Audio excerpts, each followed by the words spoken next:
ಗಂ ಗಣಪತಿಯೇ ನಮಃ. ಸಂಕಷ್ಟ ಚತುರ್ಥಿ ಬಗ್ಗೆ ವಿವರ. ಪ್ರತಿ ಕೃಷ್ಣ ಪಕ್ಷದ ಚತುರ್ಥಿಗೆ ಸಂಕಷ್ಟ ಚತುರ್ಥಿ ಎನ್ನುತ್ತಾರೆ. ಮಂಗಳವಾರ ಸಂಕಷ್ಟ ಚತುರ್ಥಿ ಬಂದರೆ ಹೆಚ್ಚು ಪುಣ್ಯಕಾರಕ. ಶ್ರಾವಣ, ಅಶ್ವಿನ, ಮಾಘ ಈ 3 ಮಾಸಗಳಲ್ಲಿ ಬರುವ ಯಾವುದಾದರೂ ಒಂದು ದಿನ ಸಂಕಷ್ಟ ಚತುರ್ಥಿ ಪ್ರಾರಂಭಿಸಿ.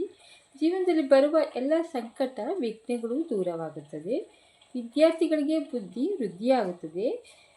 ಫಲಾಹಾರ ಮಾಡಬಹುದು, ನಿರಾಹಾರ ಆಗಿರ್ಬೋದು ಅಥವಾ ಉಪವಾಸ ಮಾಡಬಹುದು. ರಾತ್ರಿ ಚಂದ್ರೋದಯ ನಂತರ ಭೋಜನ ಮಾಡಿ. ಏಕೆಂದರೆ ಪುರಾಣದ ಪ್ರಕಾರ ಗಣಪತಿ ಚಂದ್ರನಿಗೆ ಶಾಪ ಕೊಟ್ಟಿದ್ದಾನೆ.